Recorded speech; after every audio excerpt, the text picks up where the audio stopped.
नमस्कार दोस्तों। एडगेड अभ्यास पुस्तिका 2024-25 के अंतर्गत कक्षा 7 विषय विज्ञान के इस कालखंड में आपका स्वागत है। आज के इस कालखंड में हम वर्ष 2024-25 के अंतर्गत जो हमें एडगेड अभ्यास पुस्तिका प्रदाय की गई है उसका जो है अध्याय 1 पादपों में पोषण से संबंधित जो अभ्यास प्रश्न हैं उनको हल करने का हम यहाँ पर प्रयास करते हैं। इस अध्याय में मुख्यतः जो लर्निंग आउटकम्स समाहित हैं वे हैं 701, 702, 703, 706 और 707। ठीक है, जैसा कि हम जानते हैं कि हमें अपना जो भोजन है वह पेड़ पौधों से प्राप्त होता है। ठीक है ना, और पौधे अपना भोजन वातावरण से स्वयं निर्मित करते हैं, बनाते हैं, और इसीलिए पौधों को कहा जाता है स्वपोषी। और पोषण की जो विधि है इसको कहा जाता है स्वपोषी पोषण। अब पौधे के विभिन्न भाग होते हैं जैसे जड़, तना, पत्तियां, पुष्प और बीज। अब पौधे जो पोषक पदार्थ प्राप्त करते हैं वह किससे प्राप्त करते हैं, है ना। इसके लिए हम यहाँ पर मिलान कर देखते हैं कि सूर्य से क्या प्राप्त होता है, सूर्य का प्रकाश। ठीक है ना। अब पौधे जड़ों से कौन सा पोषक पदार्थ प्राप्त करते हैं, तो जड़ों से वे प्राप्त करते हैं पानी एवं पोषक तत्व। पत्तियों के से वे क्या करते हैं, अब देखिए पत्तियों में होता है क्लोरोफिल, है ना। ठीक है, और वायुमंडल से वे CO2 यानी कार्बन डाइऑक्साइड गैस प्राप्त करते हैं। इस मिलान करने के बाद में अब हम कर लेते हैं वस्तुनिष्ठ प्रश्न। सही विकल्प चुन करके लिखिए। पहला प्रश्न है, जैसा कि हम जानते हैं कि हरे पौधे जल, क्लोरोफिल और कार्बन डाइऑक्साइड द्वारा सूर्य के प्रकाश की उपस्थिति में प्रकाश संश्लेषण की क्रिया करते हैं। प्रकाश संश्लेषण की क्रिया के पश्चात बनने वाले उत्पाद युग्म हैं, क्या है, यहां पर 4 विकल्प दिए गए हैं। ए स्टार्च धन नाइट्रोजन, बी ऑक्सीजन धन नाइट्रोजन, सी कार्बोहाइड्रेट धन क्लोरीन और डी कार्बोहाइड्रेट धन ऑक्सीजन।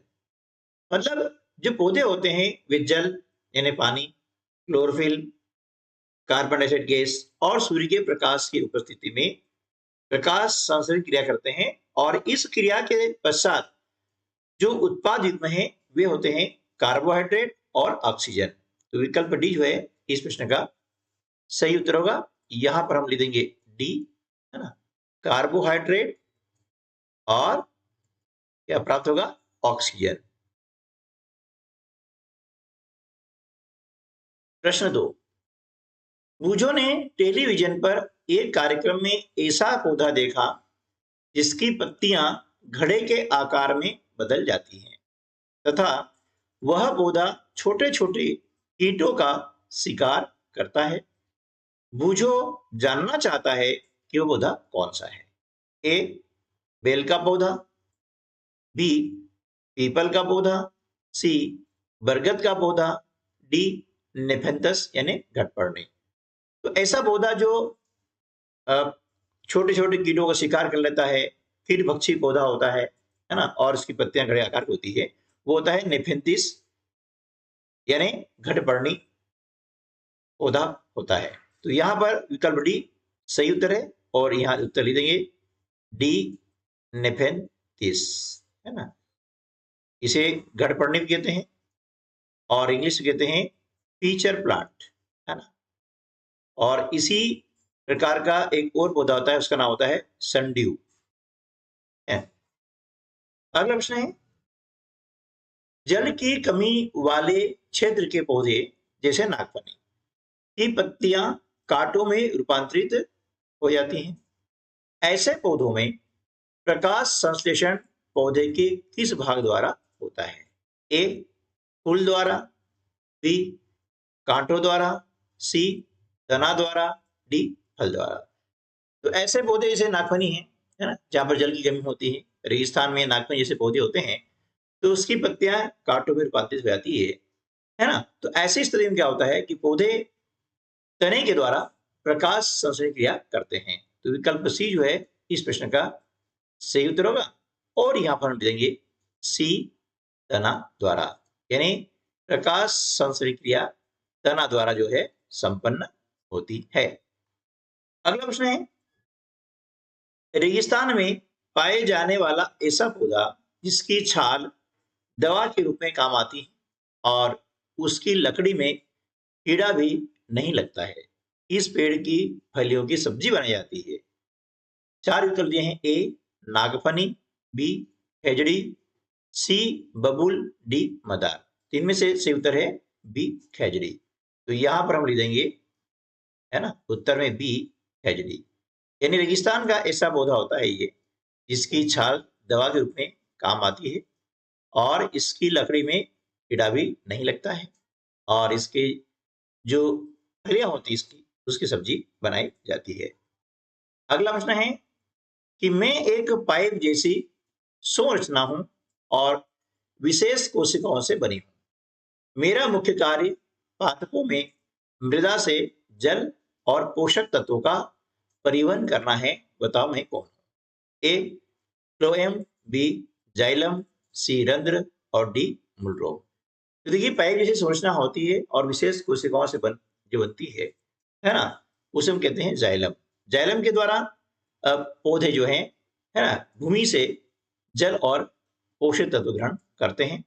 फ्लोएम के द्वारा, यानी फ्लोएम जो होता है ये भोजन का परिवहन करता है और जल और पोषक तत्वों का परिवहन कौन करता है? जाइलम करता है, ठीक है ना। और रंध्र के द्वारा क्या होता है? वायु ग्रहण की जाती है, ठीक है। तो यहां पर सही उत्तर क्या आ जाएगा? B xylem. अगला प्रश्न है, रिक्त स्थानों की पूर्ति कीजिए। यहां पर आपको कुछ शब्द दिए गए हैं और उन शब्दों में से सही शब्द का चयन करके यहां पर खाली स्थान पूर्ति करनी है। पहला है, ऐसे पौधे जिनमें क्लोरोफिल नहीं पाया जाता है तथा जिनमें प्रकाश संश्लेषण क्रिया नहीं होती है, ऐसे पादप पोषण के लिए किसका उपयोग करते हैं, है ना। अब देखिए जिनमें क्लोरोफिल नहीं होता है तो भोजन बना नहीं पाएंगे। अब जब भोजन बना नहीं पाएंगे तो क्या करते हैं वे? अब पोषण चाहिए उनको, तो पोषण के लिए क्या करेंगे? वे परपोषी प्रणाली का उपयोग करते हैं, यानी दूसरों से भोजन प्राप्त करते हैं। तो उसे हम कहते हैं परपोषी प्रणाली, ठीक है ना। परपोषी प्रणाली का उपयोग करते हैं। दूसरा है, अमरबेल पौधा होते हुए भी अन्य पौधों से अपना भोजन प्राप्त करती है। तो अमरबेल एक पौधा है, कैसा पौधा है? देखा ना, इसमें क्लोरोफिल नहीं होता है, प्रकाश संश्लेषण क्रिया भी नहीं होती है, लेकिन वो पोषण तो करते हैं। तो ये क्या करते हैं? परपोषी प्रणाली का उपयोग करते हैं। जैसे अमरबेल, अमरबेल क्या होता है? ये एक परजीवी पौधा है, क्योंकि ये स्वयं भोजन बनाता नहीं है, लेकिन अपना भोजन जो है अन्य पौधों से प्राप्त करता है, इसलिए इसे कहते हैं परजीवी पौधा। तीसरा है, वायुमंडल से मुख्यतः किसके द्वारा पादप CO2 प्राप्त करते हैं, है ना। तो वायुमंडल से जो पौधे CO2 प्राप्त करते हैं वो करते हैं पत्तियों के द्वारा, है ना। पत्तियों में जो रंध्र होते हैं उन रंध्रों के द्वारा वे CO2 प्राप्त करते हैं और प्रकाश संश्लेषण क्रिया संपन्न करते हैं। चौथा है, सहजीवी अपना आवास एवं एक दूसरे के साथ बांटते हैं। तो जो सहजीवी होता है वे क्या करते हैं? अपना आवास और भोजन वे एक दूसरे के साथ बांटते हैं, इसीलिए उन्हें सहजीवी कहा जाता है। अगला है, सभी जीवों को जीवन यापन के लिए ऊर्जा की आवश्यकता होती है। ऊर्जा का सबसे बड़ा जो प्राकृतिक स्रोत है वो क्या है? सूर्य, है ना। यहां आ जाएगा सूर्य, ठीक है। चलिए, अति लघुत्तरीय प्रश्न, क्या हरे पौधे सूर्य के प्रकाश के बिना अपने भोजन का निर्माण कर सकते हैं? यदि नहीं तो क्यों? तो इसका उत्तर आ जाएगा नहीं, है ना। क्यों? क्योंकि खाद्य संश्लेषण सूर्य के प्रकाश की उपस्थिति में होता है। तीसरा प्रश्न है, स्वयं संश्लेषित विधि से क्या अभिप्राय है? उत्तर, पोषण की वह विधि जिसमें जीव अपना भोजन स्वयं संश्लेषित करते हैं, स्वपोषण कहलाती है ना। उसको क्या कहेंगे? स्वपोषण कहेंगे, यानी स्वयं संश्लेषित विधि। ठीक है ना। प्रश्न क्रमांक 4, जड़ द्वारा अवशोषित जल एवं खनिज पत्ती तक किस प्रकार पहुंचते हैं? उत्तर, पादपों में मृदा से जल और पोषक तत्वों के परिवहन के लिए पाइप जैसी वाहिकाएं होती हैं, जो जल एवं खनिज को पत्तियों तक पहुंचाने का कार्य करती है। प्रश्न 5 है, बुझो जानना चाहता है कि मृत जीवी में प्राणियों के समान मुख नहीं होता है, ना ही ये हरे पादप के समान होते हैं, तो फिर ये अपने जीवन यापन हेतु पोषण कैसे करते हैं? इसका उत्तर हो जाएगा कि ये जीव मृत एवं विघटनकारी जैव पदार्थों की सतह पर कुछ पाचक रसों का स्त्राव करते हैं तथा उसे साधारण व विलेय के रूप में परिवर्तित कर देते हैं। तत्पश्चात वे इस विलेय का भोजन के रूप में अवशोषण करते हैं। अगला प्रश्न है, शैवाल कैसे बनते हैं तथा ये कहां कहां पाए जाते हैं? तो ये गीली दीवारों पर, तालाब और ठहरे हुए जलाशय में हरे तैरते पौधे के समान संरचनाएं पाई जाती है, जिन्हें शैवाल कहते हैं। काई एक शैवाल है। ये कुछ जीवों की वृद्धि के कारण बनती है और कहाँ पाई जाती है? गीली दीवारों पर, तालाब में, और जहां पर पानी ठहरा हुआ रहता है वहां पर हरे रंग की आपको एक काई पाई जाती है, जो चिकनी चिकनी होती है। अब देखा होगा कि उसमें फिसलन होती है, यदि पैर रखेंगे तो आप फिसल जाएंगे, तो जो काई होती है बस वो एक शैवाल होगी, है ना, वही शैवाल होती है। प्रश्न 7, कुछ पौधे कार्बोहाइड्रेट के अलावा प्रोटीन एवं वसा जैसे अन्य खाद्य पदार्थों का भी संश्लेषण करते हैं। प्रोटीन संश्लेषण के लिए आवश्यक तत्व नाइट्रोजन पौधे किस प्रकार प्राप्त करते हैं? उत्तर है, प्रोटीन संश्लेषण के लिए आवश्यक तत्व नाइट्रोजन विलेय के रूप में प्राप्त करते हैं। राइजोबियम, है ना, राइजोबियम वायुमंडलीय नाइट्रोजन को विलेय पदार्थों में परिवर्तित कर देते हैं। अगला प्रश्न है, सजीवों द्वारा भोजन ग्रहण करने एवं इसके उपयोग करने की विधि पोषण कहलाती है। पोषण के आधार पर स्वपोषी एवं विषमपोषी को परिभाषित कर उदाहरण दीजिए। उत्तर, ऐसे पादप जो अपना भोजन स्वयं संश्लेषित करते हैं स्वपोषी कहलाते हैं। पादपों द्वारा संश्लेषित भोजन ग्रहण करने वाले विषमपोषी कहलाते हैं। प्रश्न क्रमांक 9, यदि नागफनी के पौधे को ज्यादा नमी या जलीय क्षेत्र में लगाया जाए तो क्या होगा?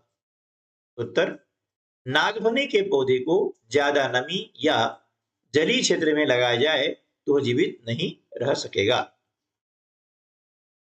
प्रश्न क्रमांक 10, वो जो अपने खेत में कुछ वर्षों से लगातार एक ही फसल को बुआई करता आ रहा है, उसके खेत की फसल पर प्रतिवर्ष क्या प्रभाव होगा और क्यों होगा? देखिए, लगातार एक ही फसल की बुआई करने पर उत्पादन कम होगा, क्योंकि एक ही फसल को लगातार बुआई करने से कुछ पोषक तत्वों की कमी हो जाती है। अब यहाँ पर प्रश्न 11 है और दो प्रकार की पत्तियां दी गई हैं, एक पत्ती सूखी है और एक पत्ती हरी है। तो उपरोक्त दिए गए चित्र को देखकर बताइए कि प्रकाश संश्लेषण की क्रिया किस पत्ती में होगी और क्यों? तो देखिए, प्रकाश संश्लेषण की क्रिया हरी पत्ती में होगी, क्योंकि उसमें क्लोरोफिल होता है जो सूर्य के प्रकाश की ऊर्जा का संग्रहण करने में पत्ती की सहायता करता है। दीर्घ उत्तरी प्रश्न है, राइजोबियम जीवाणु से आप क्या समझते हैं? यदि राइजोबियम जीवाणु नष्ट हो जाए तो मृदा पर क्या प्रभाव पड़ेगा? उत्तर, ऐसे जीवाणु जो वायुमंडलीय नाइट्रोजन को विलेय पदार्थों में परिवर्तित कर देते हैं राइजोबियम कहलाते हैं। यदि राइजोबियम जीवाणु नष्ट हो जाएं तो मृदा में नाइट्रोजन की आपूर्ति नहीं हो पाएगी। प्रश्न 13 अब यहाँ पर आपको 3 डिब्बे दिए गए हैं। पहला डिब्बा है, इसके अंतर्गत सूखी ब्रेड का टुकड़ा है और डिब्बा बंद किया हुआ है। दूसरा डिब्बा है जिसमें नमी युक्त ब्रेड है और इस डिब्बे को भी बंद कर दिया गया है। तीसरा डिब्बा है, इसके अंतर्गत नमी युक्त ब्रेड है और ये डिब्बा खुला है। उपरोक्त क्रियाकलाप के आधार पर बुझो जानना चाहता है कि किस डिब्बे के ब्रेड में रोए जैसी संरचना ज्यादा एवं जल्दी दिखेगी और क्यों। तो देखिए, आप देख रहे हैं यहाँ पर कि 3 प्रकार डिब्बे हैं, उसमें से नमी युक्त ब्रेड खुले डिब्बे में रखने पर ब्रेड में रोए जैसी संरचना ज्यादा एवं जल्दी दिखेगी, क्योंकि नम एवं उष्ण स्थान कवक की वृद्धि के लिए अनुकूल होता है।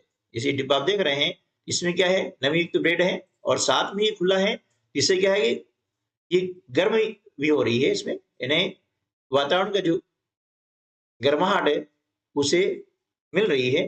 तो यहां पर क्या होगा कि कवक की वृद्धि जल्दी होगी, है ना, क्योंकि कवक की वृद्धि के लिए नम और जो उष्ण यानी गर्म स्थान होता है वह ज्यादा अनुकूल होता है।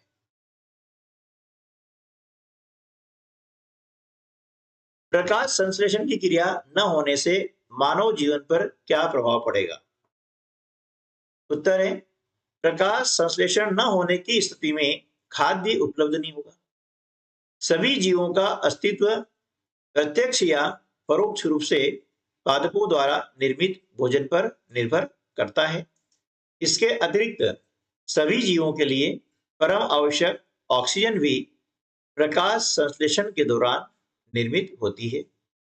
प्रकाश संश्लेषण की अनुपस्थिति में पृथ्वी पर जीवन की कल्पना असंभव है। प्रश्न 14 घटपर्णी पौधे का रंग हरा होता है तथा प्रकाश संश्लेषण भी करता है, फिर भी यह पोषण के लिए कीटों का भक्षण क्यों करता है, समझाइए। उत्तर, घटपर्णी पौधे ऐसे स्थान पर उगते हैं जहां मिट्टी में नाइट्रोजन यौगिकों की कमी होती है, ठीक है। इसलिए नाइट्रोजन की आवश्यकता को पूरा करने के लिए वे कीटों का भक्षण करते हैं। वह घटपर्णी पौधा किस प्रकार कीटों का भक्षण करता है, विस्तार से समझाइए। घटपर्णी पौधे के पत्ते का शीर्ष भाग घड़े के ढक्कन जैसा होता है। घड़े के अंदर अनेक रोम होते हैं जो अधोमुखी होते हैं, मतलब नीचे की ओर होते हैं, है ना, मुख किए हुए। जब कोई कीट घड़े में प्रवेश करता है तो यह उसके रोमों के बीच फंस जाता है। घड़े में उपस्थित पाचक रस द्वारा कीटों का पाचन हो जाता है। प्रश्न 15 है, प्रकाश संश्लेषण दर्शाने के लिए व्यवस्था का नामांकित चित्र बनाइए। तो देखिए, ये चित्र है, इसको आपको बनाना है। सूर्य से सौर ऊर्जा प्राप्त हो रही है पत्तियों के माध्यम से, है ना, कार्बन डाइऑक्साइड, और प्रकाश संश्लेषण यानी पत्तियों में क्या है, क्लोरोफिल है। जमीन से जल एवं खनिज प्राप्त हो रहा है और इन सभी क्रिया से ऑक्सीजन गैस बन करके बाहर जा रही है, यानी ऑक्सीजन गैस निर्मुक्त हो रही है, ठीक है ना। तो प्रकाश संश्लेषण क्रिया में कार्बोहाइड्रेट और ऑक्सीजन निर्मुक्त होती है, ठीक है ना। तो ये इसकी व्यवस्था का चित्र है। अब इसके बाद में आते हैं प्रोजेक्ट। अभी प्रोजेक्ट कार्य आपको करना है कि विभिन्न आकार की 5 पत्तियां लेनी है ना, और उनको कागज पर चिपका करके पत्ती का नाम लिखना है और उनका एक उपयोग लिखना है। तो आप किस पौधे की पत्ती लगा रहे हैं, है ना, तो आप लगाएंगे और उसका नाम लिखना है कि नीम की पत्ती है। तो नीम की पत्ती का उपयोग कहाँ होता है, अनाज में जो है कीड़े न लगे इसलिए इसका उपयोग किया जाता है ना। इसी प्रकार से अब अन्य पत्ती यहाँ पर लगा सकते हैं। दूसरा प्रोजेक्ट ये है कि आपके परिवेश में उपलब्ध कोई भी 5 फलों के बीज एकत्र करना है और यहाँ पर उसको चिपकाना है। ये बीज जिस फल से प्राप्त हुए हैं उसका नाम लिखना है ना। इसे मान लिया यहाँ चने का बीज है तो फल का नाम क्या हो जाएगा, चना, और यहाँ फल का चित्र आ जाएगा, ठीक है ना। तो जिस भी बीज का आप चित्र यहाँ पे बनाते हैं या चिपकाते हैं, उस फल का नाम लिखना है और उसका यहाँ पर चित्र बनाना है फल का, ठीक है ना। अब फल सभी प्रकार के होते हैं, उनमें से जो भी उपलब्ध आपके पास में है वो आप यह क्रिया कर सकते हैं। ठीक है दोस्तों, तो आज की वीडियो में बस इतना ही। मिलते हैं अगले वीडियो में, तब तक के लिए नमस्कार, जय हिंद।